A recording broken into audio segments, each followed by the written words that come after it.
Yo, what's up, Internet? Kusanagi here, and I'm talking about Velvet, the newest bunny girl added to Goddess of Victory NIKKE. Hey Internet, I'm going to give you 5 seconds to subscribe.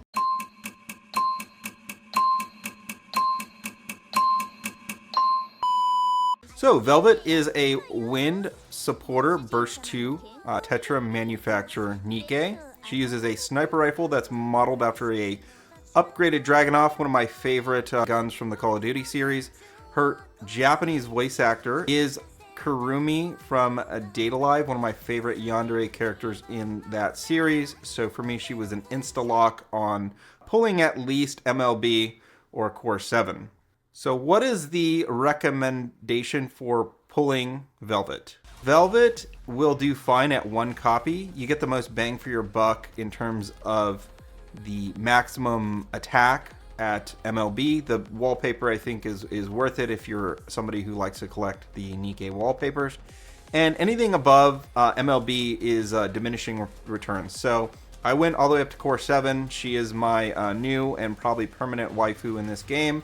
After MLB, the attack buff difference really didn't make that great of an impact to either her personal damage or to the DPSs that she was supporting on my win team. When it comes to skill and burst investment, you can get away with 474 at a minimum investment. You could even go to 1 on that burst, but I would recommend 4 because it's kind of cheap and it will increase her attack power in terms of how her support scaling works. At higher investment, if she's more waifu status and you plan to use her more heavily, you can go to 710-4 or 710-7, depending on your skill mat availability. You also want at least an SR5 purple doll on her. The way that Velvet's buffs work, they are based on her base attack. So the higher her base attack, the better those buffs will scale with your team. This is why generally you'll see whales go for MLB or Core 7 whenever there is an attack buff that's based on the NIKKE's attack. Our holy grail is Caster's final attack, which Velvet does not have, unfortunately. It would have probably made her really broken if any of her buffs had been Caster's final attack. For gear, you're going to want to OL her. Again, that will raise her base attack. And then for lines, you want to try and get as many of those pieces of gear with stats on them. So each piece of gear has 3 slots. You want to try to get 3 of 3. Now, which 3 will depend on how you're building her and your current investments in the game. I would recommend that you go for attack first, 1 line of ammo, 1 line of charge speed, and then you can try and fill in the rest with elemental, crit, damage, crit rate, or even charge damage.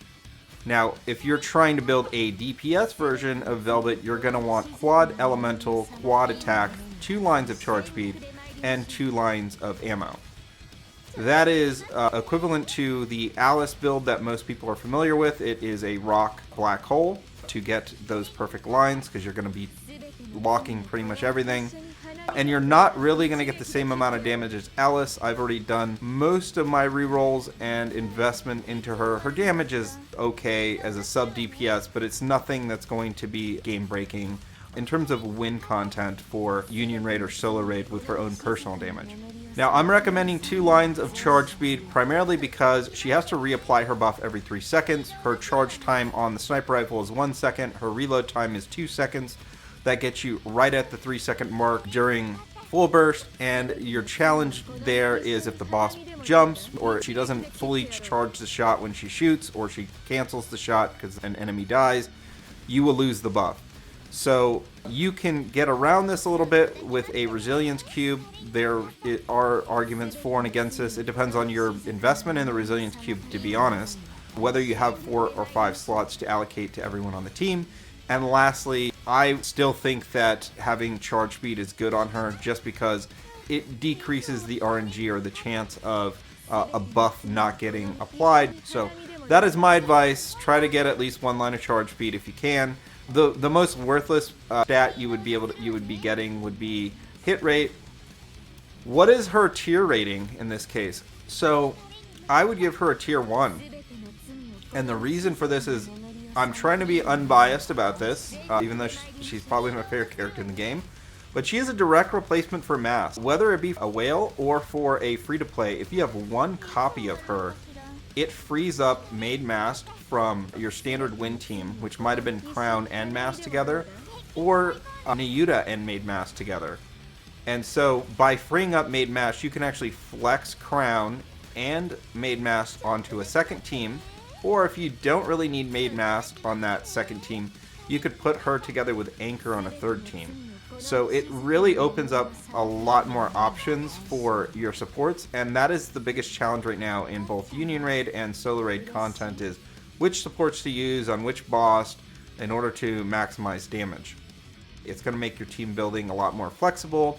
You're not going to be stuck with bad supports like Tia and Naga, who have fallen off at this point when it comes to Solo Raid and Union Raid content. They're generally on Team 5 due to just the bosses not even having core at this point for most of the Solo Raids. Let me know in the comments what you think about my tier list rating for Velvet, and if you pulled a copy. I have a tier list and guide website linked in the description below. It gives a bunch of advice around Union Raid specifically and various team comps, as well as tier list rankings for each of the characters. You may want, if you're struggling currently in Union Raid to output damage, or you're not sure about team builds or how much to invest in various units, this is a really good guide. I run a top 50 Union in North America, and I run Solo Raid content. I'm a top 200 Solo Raid contender. If you have questions, feel free to ask in the comments. I appreciate you guys that drop by the stream every Monday, Wednesday, and Friday. Bye-bye.